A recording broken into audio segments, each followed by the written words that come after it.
Hey guys, and welcome to the Working Money Channel. Saddle up, folks, as the bull run slowly begins to show signs of picking up. We get this message from Uphold. Yeah, guys, this is a message directly from Uphold here.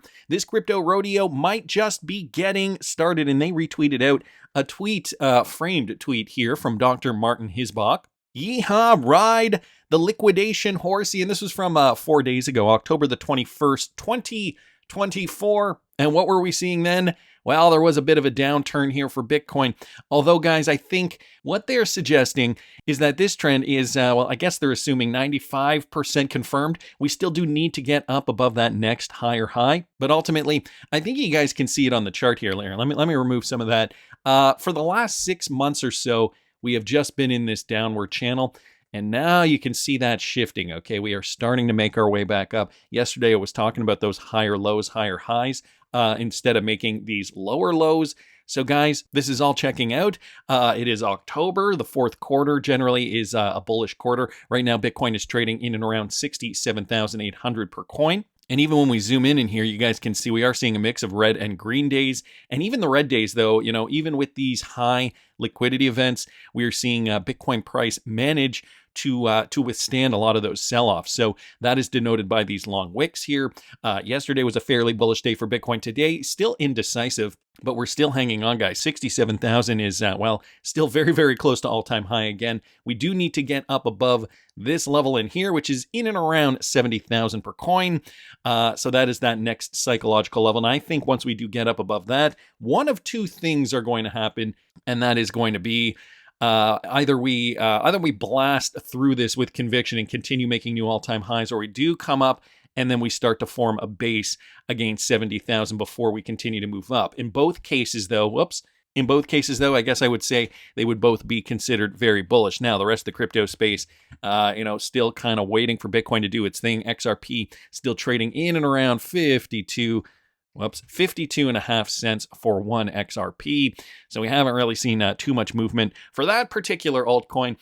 Although, guys, fear and greed, we're still in neutral. Market's still feeling a bit indecisive, but as you can see, Bitcoin dominance is slowly rising. So we were sitting in around 56 for a long time, now 57, and now we're getting up higher towards the higher end of 57 at 57.7. Within the last 24 hours, we're seeing, pretty much a mix, red and green, and not too much movement with regards to the crypto space. At this point, we are just waiting for that next move to the upside for Bitcoin. Altcoins will generally follow. And guys, remember, do not mess this up. Courtesy of Jungle Inc. here, Raul Pal, on gambling away your moonbags on memes right before blast off. No, don't do it, guys. Is it before the election, after the election? How does it end this month? I don't know, but it's there. I mean, it's there already. But don't fuck this thing up. And then, I've already seen there's people at Real Vision fuck this thing up, colleagues. Because what happens is you get taken over by the madness. Ansem, this guy, Murad, they're making 100x. If I made 100x, I could be them. I could be wealthy. And before you know it, that nice bucket of Solana, Ethereum, well, Ethereum's been dog, but I still own Ethereum via NFTs, Solana, Ethereum, Bitcoin, and maybe you've diversified some Racia, Sui, or Near, or whatever it may be. And then what happens over time? You creep all that into meme coins. And then you're desperately in the search for the next big one. It's that kind of cocaine hit that you're searching for, your next high, the next 50x. Oh my God, I got that one early and that one. And then you're buying into this AI narrative. Oh my God, AI has started a meme revolution and everything in the world's changed. I need to buy this. Before you know it, you're going to get washed out and washed out and washed out. I mean, I'm looking at my 10, 5, 7, whatever, 5% maybe allocation to memes, and which are Church of the Smoking Chicken Fish, which has been correcting recently. It's still probably well above where I bought it. I did add a significant amount. I got a decent size in that, really, for me in a meme coin, because I love the community and I love the humor. But who knows? I mean, maybe maybe Lord Vishnu fails and they worship another god, the AI god. Whether you like him or hate him, our old pal's got some pretty good advice there because he has been a trader for so long. And, I can relate to a lot of this. Don't mess this up. You think to yourself, you're seeing other coin, especially being in this space for a very long time. Once you do see a coin move and, some of your other cryptocurrencies haven't moved as much, you feel that urge to move some of the coin that isn't moving into a coin that is moving. And that is a rookie mistake. Big mistake, guys. Rookie mistake 101. Have a plan. Make sure you stick with it. If you want to see what I'm doing, guys, I've been trading since 2011. Okay. I've been trading stocks since 2011, 2017. I jumped into cryptocurrency. You can follow me at patreon.com/workingmoneychannel for what I'm doing. The prices at which I bought my altcoins, some of them are still at a pretty good deal considering we haven't seen alts really rally. So for only $5 a month, you can follow to see what I'm doing exactly. And yesterday I did just update my Patreon subscribers on the $15,000 plus altcoin portfolio that I've been accruing over the last year and a half. So if that is something you're interested in, guys, check it out. Raul Pal bringing up a very, very, very good advice here. Don't get impatient. I know, we have the tendency to get impatient, especially when we tend to see, new altcoins being minted. Michael Branch noting this too. XRP Ledger did hit an all-time high for guess what? For the number of new tokens issued in a single day. So this is the thing, right? We're going to start to see more coins enter the space, and we're going to start to think to ourselves, okay, is this a good time to get into some of these coins? What happens generally is that, these coins tend to get minted in and around the euphoria phase. So at least we know the euphoria phase is coming up. But don't forget, guys, once these coins do hit the market, they're not necessarily hitting the market at the lowest possible price. They could hit the market at a higher price depending on where we are in the phase, and they can move down. They have moved down in the past. And, these are things that I've noticed over time. So apparently we have been seeing new meme coins minted on the XRP ledger. The increase in the number of tokens issued can be attributed to the launch of First Ledger, which I've been talking about over the last couple of days, a project that enables traders to trade tokens on the chain in a faster manner through Telegram. The protocol's launch has pushed the number of tokens on the ledger to a peak. Since then, it dropped to 12 on Thursday. A key market mover influencing XRP price is the SEC appeal, of course. The payment remittance firm is set to submit a Form C by the upcoming deadline of October the 24th. And yes, Ripple did submit that form. But all this to pretty much just tell you guys that we are going to see more meme coins, and don't be fooled. Even if they are issued on the XRP ledger, they're still just meme coins. Anyway, wanted to thank Michael for that. Tony Edward noticing this, guys. Holy bullish news. Microsoft wants to add Bitcoin to its balance sheet. Now, this is big news because we generally don't see, big companies like this make these types of announcements. We've seen it in some cases, but for a big company like Microsoft to be announcing something like this is pretty big. After consolidating below 72,000 for the past 7 months, Bitcoin price has accumulated significant bullish sentiment to guarantee breakout soon. And so, maybe this is where they were, they're just kind of waiting. These guys were waiting for, price to really kind of go down. And, again, this doesn't look like a big correction, but really from this top here all the way to the bottom, we saw over 30%. I mean, even if you're buying in this zone here, that's about 25%. But check this out, guys, right down here. Yeah. According to an SEC filing on Thursday, Microsoft, yes, the Microsoft company, is eyeing entry into the Bitcoin market through a shareholder meeting this December, or coming in December, although the board members have recommended voting against the move. So they're up against some headwinds there. Meanwhile, Japan's Metaplanet is gradually following in the footsteps of MicroStrategy to adopt Bitcoin as a hedge against fiat inflation. Bitcoin price is also likely to follow gold in a bullish breakout in the near term amid the upcoming U.S. presidential election. So, guys, there's a lot of factors happening right now that are going to influence these prices. So it's not a fait accompli. However, they're entertaining the fact, Microsoft, they're entertaining the fact that they're going to allocate some Bitcoin to their balance sheet. So interesting news there if they do, in fact, go through with that. Wanted to thank Tony for bringing that up. And of course, there's still the real-world utility narrative. When are we going to see the world get on board? One of Ripple's largest partners, Temos, they just recently launched an SaaS solution for cross-border payments. They're streamlining payments for payment service providers. This service is designed to assist banks, electronic money institutions, and fintech companies in essentially launching and reducing the costs of international payment services.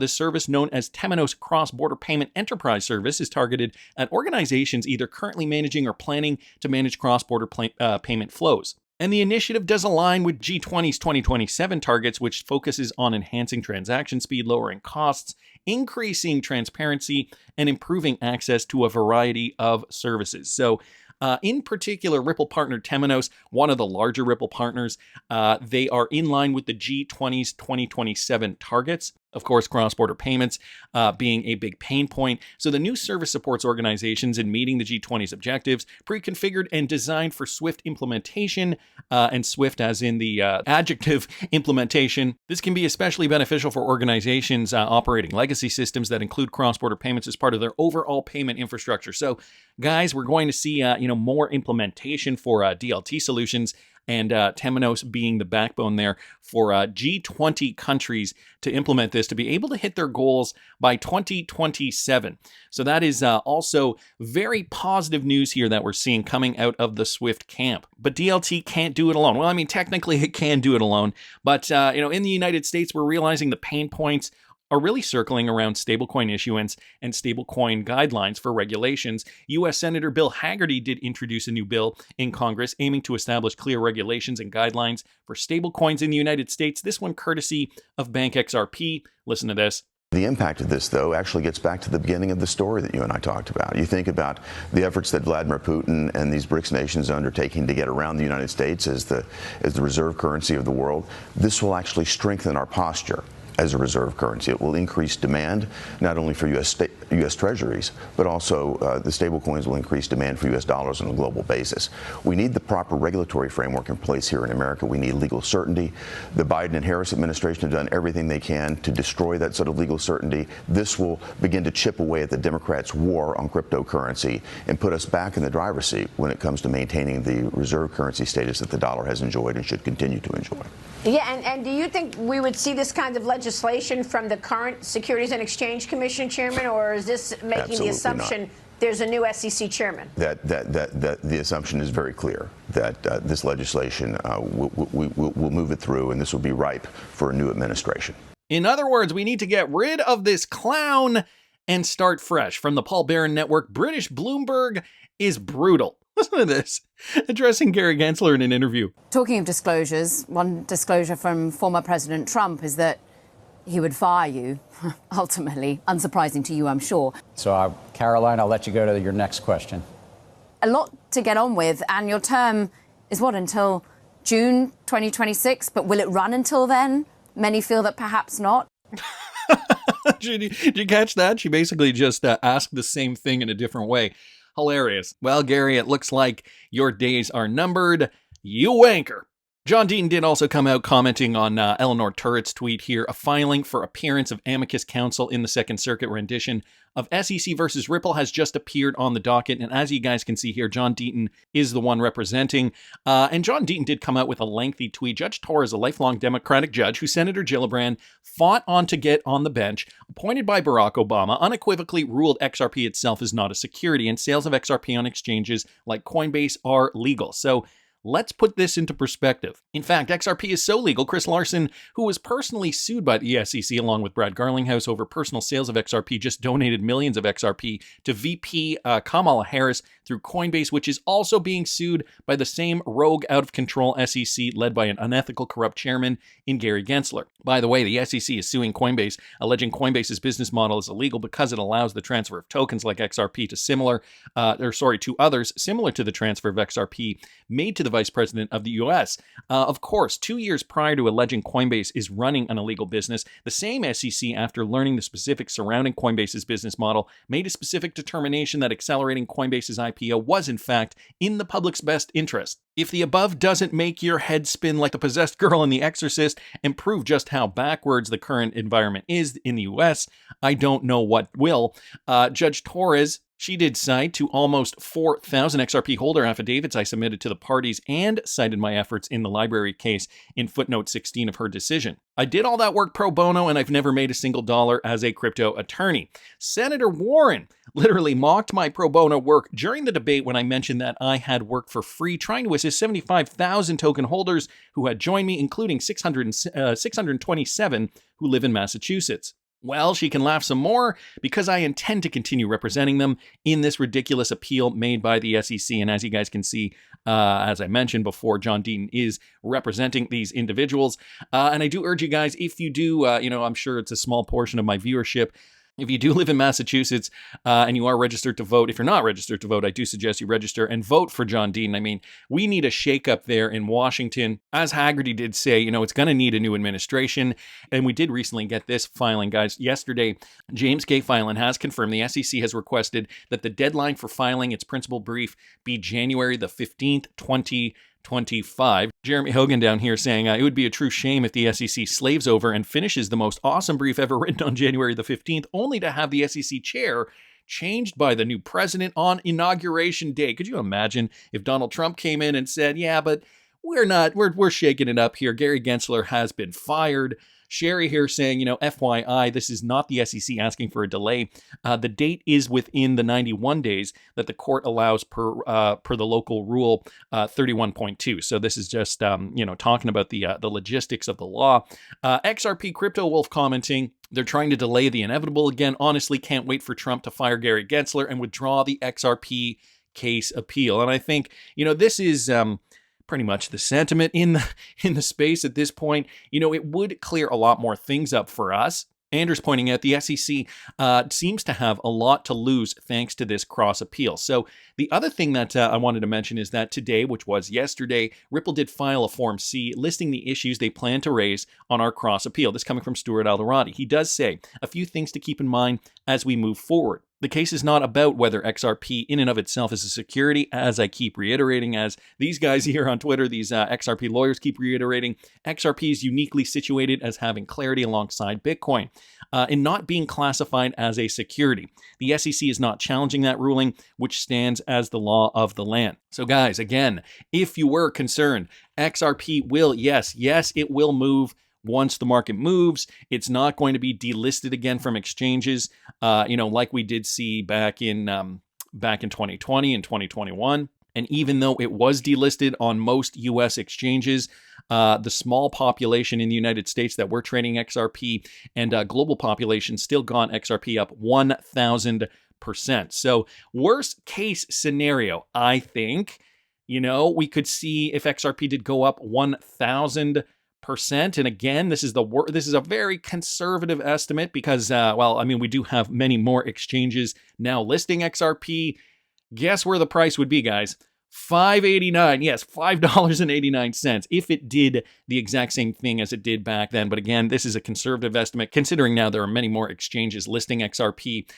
So Yassine Mobarak also commenting the law of diminishing returns is hitting the SEC now.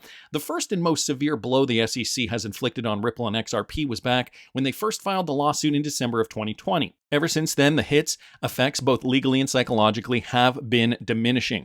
So something to think about here. Remember right back at the beginning when we got hit by that lawsuit? It was like, oh my goodness, the sky is falling, the sky is falling. Now, no one respects the SEC and its leadership anymore. XRP itself is not being litigated. And Ripple now has the battle scars and experience to effectively fight the SEC in the Second Circuit arena. Ripple took the SEC's best shot and survived. Now it's Ripple's turn to deal a severe blow to this arrogant, out-of-control agency. And Jeremy Hogan, of course, given a more in-depth opinion on what he thinks is going to happen now. Ripple did file its notice of what exactly it's appealing, which is this. Okay, he's got 4 points here. Whether an investment contract must actually be a legal contract. In my opinion, Ripple is bringing this issue to the appeals court mainly for the benefit of the crypto space in general because Ripple's direct sales of XRP were the subject of actual contracts, and even winning on this issue wouldn't help Ripple from having to pay the $105 million judgment against it. But winning this issue would cripple the SEC's enforcement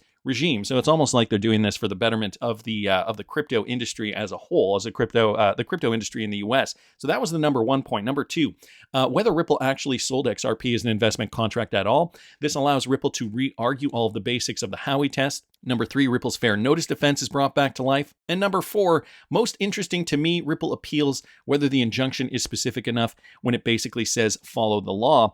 This seems quite common in securities law cases, but really makes no sense as an injunction. It also indicates that Ripple would rather not have that injunction hanging over its business. So Jeremy Hogan stating, guys, the battle lines have been drawn. Eleanor Turret commenting, Jeremy with the most comprehensive breakdowns always. Honestly, don't understand why the SEC would even appeal now. You know, some people still wondering why. Some others commenting here on Jeremy Hogan's post. And WAD Hopper posting this. Thanks, Jeremy. Are you still convinced that the odds of Ripple winning is at 80%? Jeremy Hogan did comment on that. Sometimes win versus lose in these cases are not that clear. But he ultimately says yes, he still thinks there's an 80% chance Ripple comes away from the appeal in a better position than they are today. So 80%, guys, that's still pretty good. And we have not, technically we've not even begun this ascent yet. Keep hodling, friends. And for more information on what I'm doing, what other altcoins I'm trading for pure profit this bull run, you can find me at patreon.com/workingmoneychannel for only $5 a month. That's just my opinion, but I want to hear what you guys think. Please subscribe to the channel if you haven't already. Like the video if you like the content I'm providing. I always love hearing your comments. See you in the next one, guys.